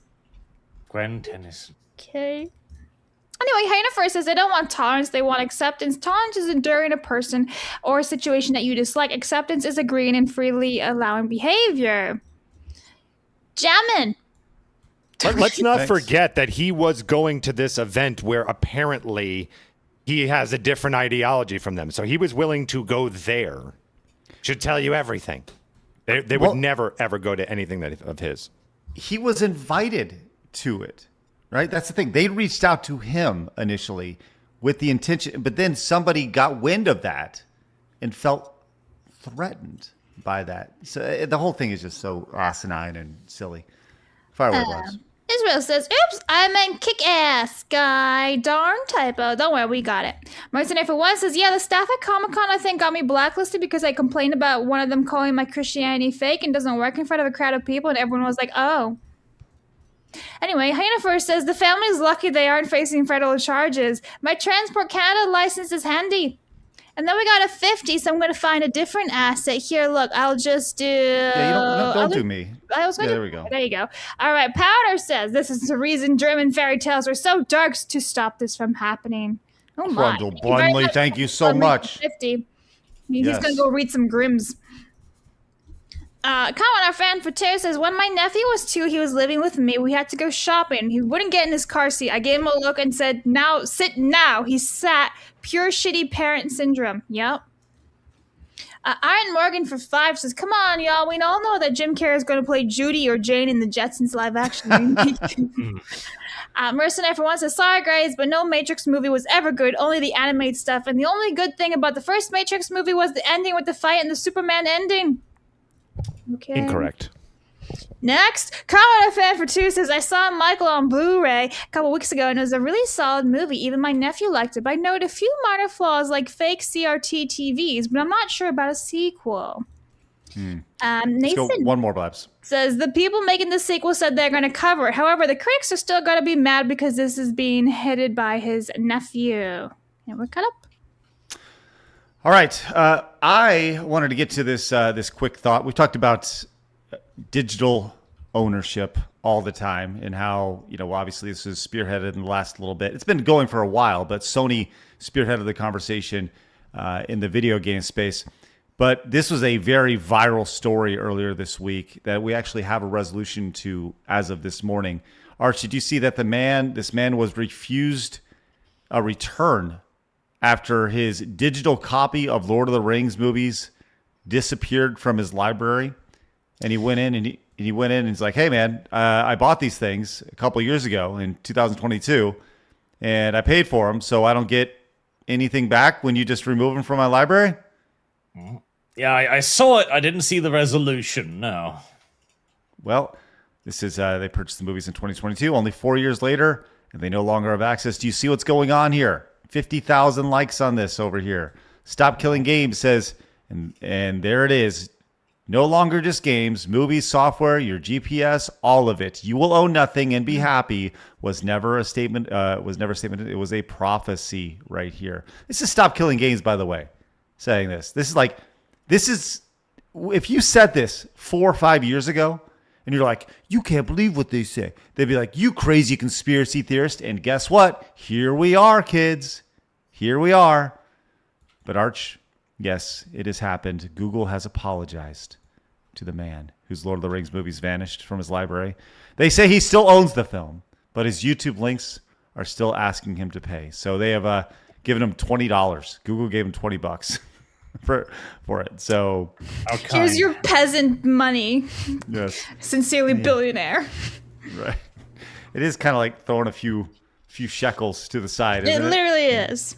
Well, that's because that is what it is. Like, this is the easiest way to get out of the problem, to just publicly be like, oh, well, that's too bad. We're not going to give it back to you or anything, mind you. Because this is going to happen, right?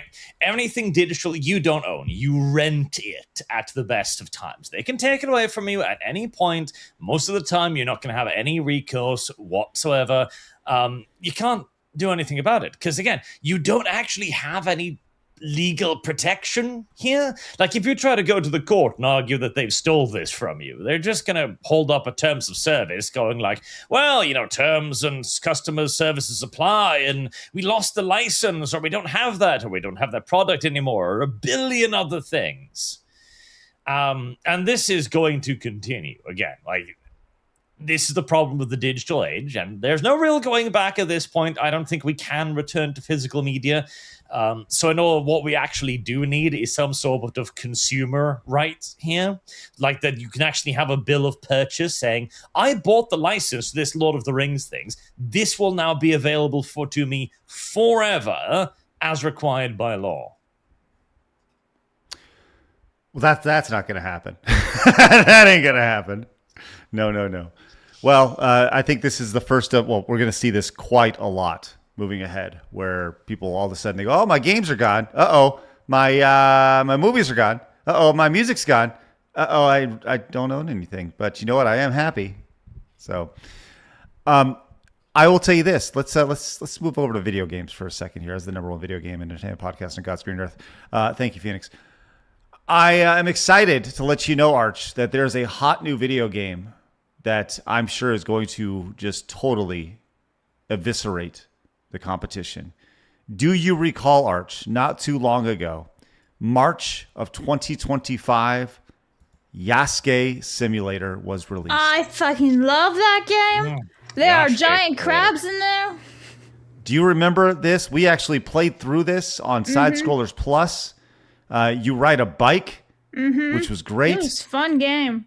It was jank in all the best ways. Did you get to the part where the car plays music and everything and you have to deliver sushi? I don't recall. I don't It's think you been a got long to that time, part. I don't think you got to No, it. he didn't. No.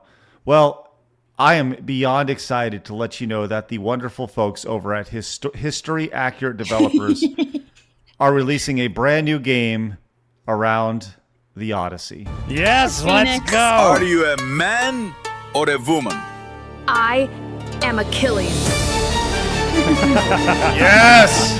Troy will never Yes, Achilles, go! Greek scum. I am Menelaus, king of Sparta, and you shall be my warriors. The Trojan prince Paris has stolen my wife Helen. You will bring her back to me. Yes! Paris did nothing wrong. Yes, guns! Yeah, I just put this on my watch Odysseus, list, Patroclus. my wish list on Go Steam. now I'm totally to trying Troy it. and bring back my wife Helen. My brother Agamemnon will lead this campaign. Hua. Apollo, save me. I love it. The Greeks are attacking! There it is. So yeah, my wish list. That looks did- phenomenal. Yeah. Absolutely. Pretty close to welcome. the Nolan version. It's exciting times. Yes, you talk about 9.5 alternatives. on 10. Yeah. So the Odyssey Simulator coming soon from History Accurate Developers. Just a little fun for those guys over there because, hey, I love their We need it. name. History Accurate Developers. I love that. so accurate, so accurate. All right, let's go ahead and move on real quick. Some more video game news. We saw a tweet yesterday from Asha Shar, the new head of Xbox. She was out playing. She said live playthrough of the Elder Scrolls 6 something this morning. The scale and grandeur is incredible. The story is even greater. Yeah. I gotta hurry up this- and finish Skyrim then, don't I? It's only been like a decade. You better hurry up. Yeah, Well, really do. she was doing this when she visited Bethesda. But if you recall, Bethesda is not doing very well right now. Xbox CEO Ashish Sharma visited Bethesda Game Studios offices yesterday, and CWA union members inflated a giant rat known as Scabby to protest the ongoing Xbox layoffs. I would say the ongoing, like they're already laid off. They also painted red flags to represent, planted red flags to represent each person laid off at Xbox recently. There's Scabby the rat, and here are the red flags of people who have been laid off by Microsoft here. What are they doing? Like it's like as if they're like some sort of fallen. They lay all the flags on some lawn. Like, dear Lord. Yeah. That's exactly what they're doing, Blabs. That's pathetic. I agree. It's honestly, you talking about the fallen soldiers. Like, what about Yeah, the like it's so assholes? insulting. Wouldn't you think that people who are out there planting flags in the ground like that, don't you think they should, I don't know, be out looking for another job, perhaps? Maybe putting in a resume, Well, working they're not phones? fired yet. That's the thing. Because they've got unions, and so you can't fire them outright. You have to go through all kinds of negotiations nonsense, and it'll take months before they're actually out the door. So this is going to continue for ages, and will be a stern lesson to all the other companies to choke their unions in their cribs as soon as possible. I love that statement. I've never heard that statement before, but that goat, what do you say, choke the unions into the crib? In their cribs, in their Oh, infancy. okay. They must be destroyed before they're allowed to spread and corrupt everything around them. Okay. I would have had a police officer just write them tickets for destroying the lawn. You also just hand them a nice ticket and they got to go to court. That's what I would have done. Yep. You're over here messing things up. Yep. Yeah. Well, in addition to them being laid off, we also saw this announcement from Supermassive Games where they said they had to lay off up to 75 of their colleagues. And they said this is a necessary step to ensure the sustainability of the company. They said, no, it's not fun looking at people getting laid off at all. Like, we all saw this coming. We tried warning everybody for years. Said, hey, you're all going to get fired. And you know what? Now they're all getting fired. But as Vera pointed out, there's a lot of award-winning games flopping in studios that are going under.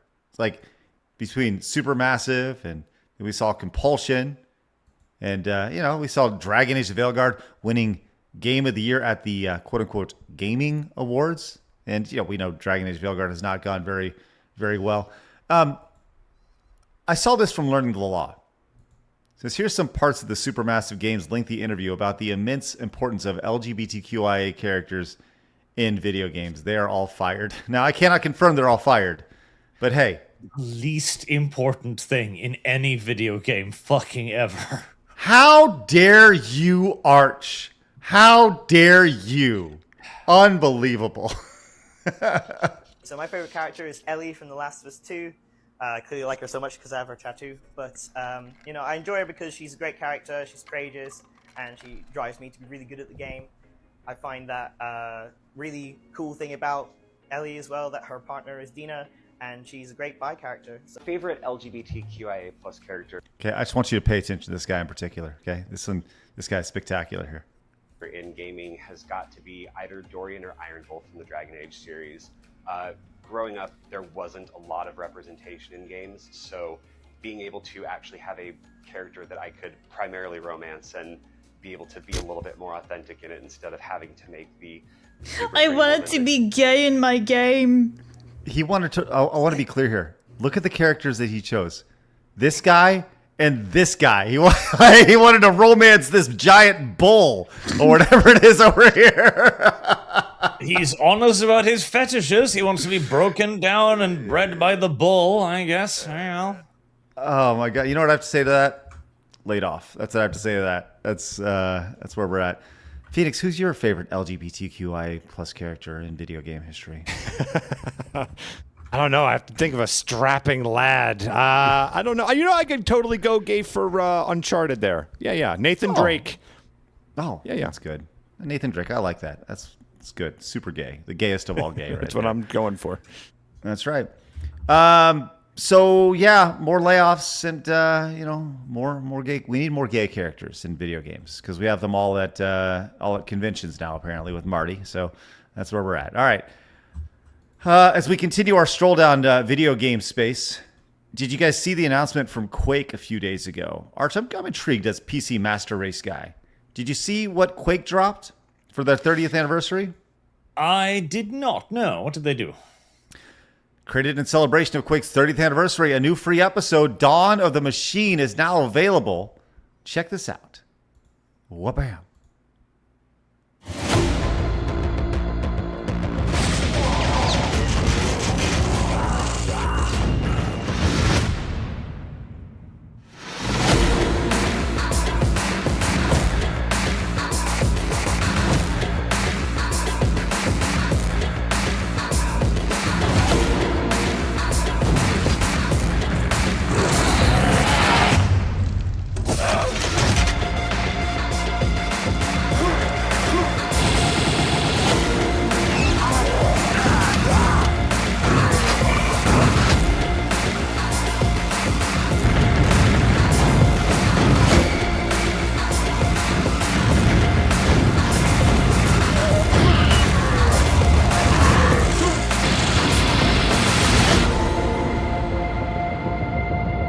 There you go, a free update for Quake owners.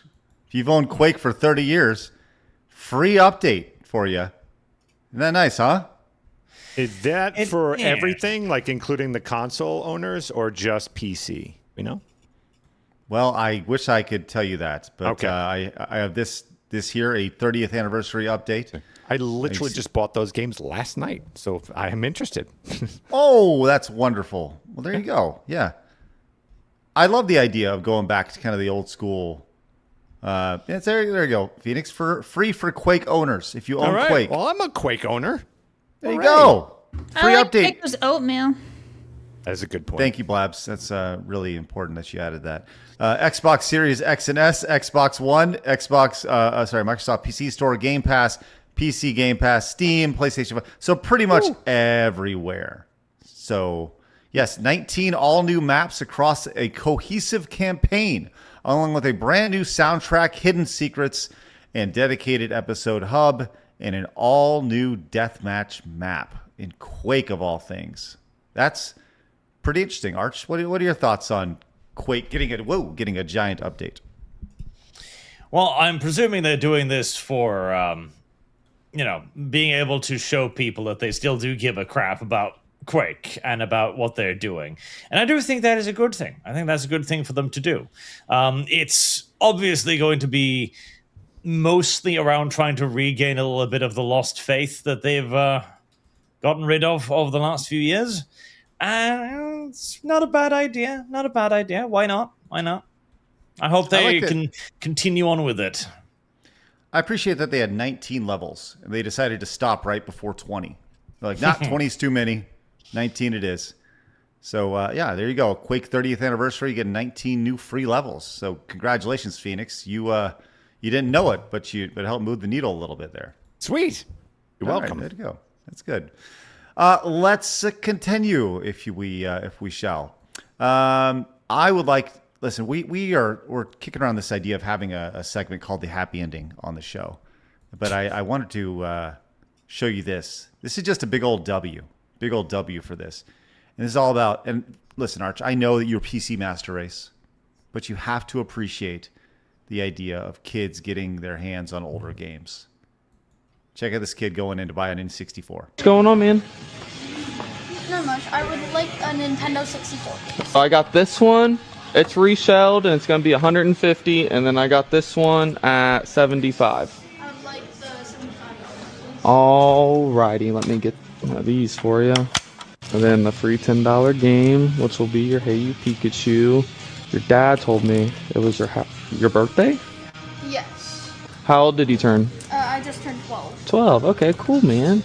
I've been saving up all summer to get a Nintendo 64. Awesome. Let's go. And here you are. You finally getting it. That's awesome, man. I'm not sure any of these are in my price budget. Okay. Well, pick one out. If you had to get one, which one would you want? Probably Mario Kart 64. Okay. So let me tell you something. A gentleman came in about 2 weeks ago, and he brought his whole entire collection, okay? And he put it all as trade credit. His name's Tim. And Tim doesn't want his trade credit. Tim wants me to give his trade credit to people like you. And it's your birthday on top of it. Thank so you. all this is going to be taken care of. Aw. So happy birthday. Thanks to Tim, most importantly. He loves watching the videos just like you. And he just wants to give back to kids who like older gaming consoles. So I don't have to pay for any of it? Nope.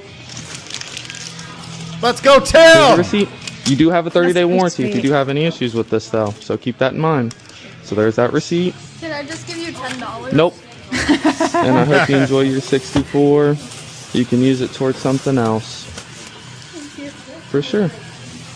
Appreciate you, Babo. Wouldn't it be great if you Happy tried to birthday resell again. it back to them? I was gonna say yes, exactly. I want to sell this to you. It turns right back Cute. around. He's like, That's so very what can I sweet. get for this? Yeah. Big ups to Tim right there for using his credit for good old 12-year-old Johnny, or whatever his name was. It's great to see the classics being passed on to the youth. Did that provide any sort of warmth to your cold heart, Arch? Yeah, that was very nice. That was very nice. Touching almost. He's tickled by it. Oh wow. Tickled. Well, it's It's good. All right. Kindness exists in limited quantities still, as you can see.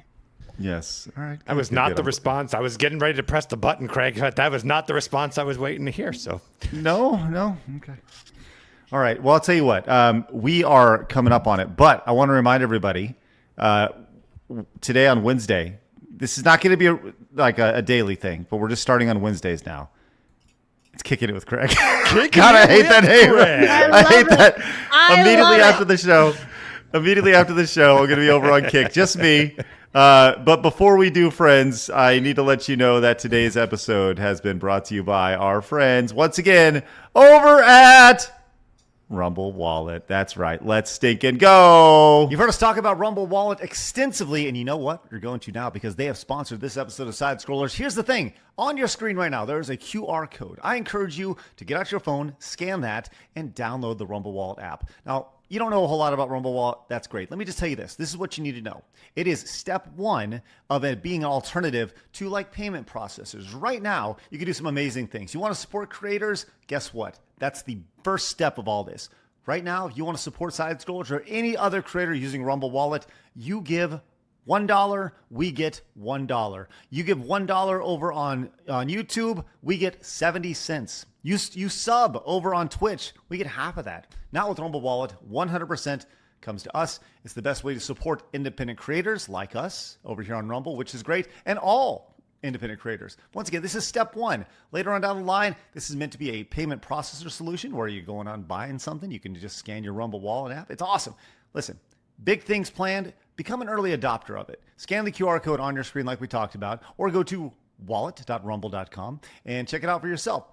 You may like it, you may not, but you at least should give it a try. We are big fans of alternative tech, alternative options to different apps. This is a great place to start. We appreciate them. They support us. Consider supporting them. Thanks to Rumble Wallet for your continued support of Side Scrollers. A quick reminder, this is a paid advertisement for Rumble Wallet. They're sponsoring this portion of the show. Definitely consider checking it out. Once again, they support us. Please support them. Thank you, Rumble Wallet. All right. Once again, I would love if you opened up a new tab. Join me over on Kick. We're going to be going there in just a few minutes. But before we do, Blabs, it's time. Today in gaming history with Blabs. That's me. I'm going to tell you this right now, Blabs. This better be a good one today because there's some games on this list I want to see. Well, so first of all, chat is recommending the name change of Craiging It with Kick. Just okay. Craiging It with Kick. Craiging It with Kick, everybody. But anyway, August 12th. Happy birthday to the IBM PC. This is the most famous original one, releasing back in 1981. You have Formula One, just like Family, releasing back in 1993. And then you have the Silent Hills, the playable teaser that was released back in 2014. The end. You're welcome. A-list. Well, some noticeable games that you missed today, Blabs. I didn't miss anything. I just told you them. Are you clean out your ears, bro? Include The Adventures of Bayou Billy. Best here on August 12th. Game music, arguably of all time. I am not wrong with that. Top 10. Arch, are you familiar with The Adventures of Bayou Billy?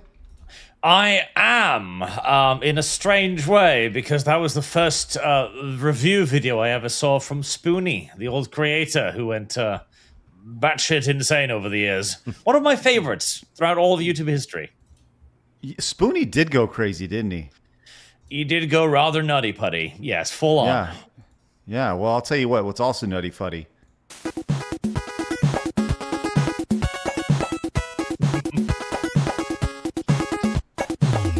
Everybody, woo!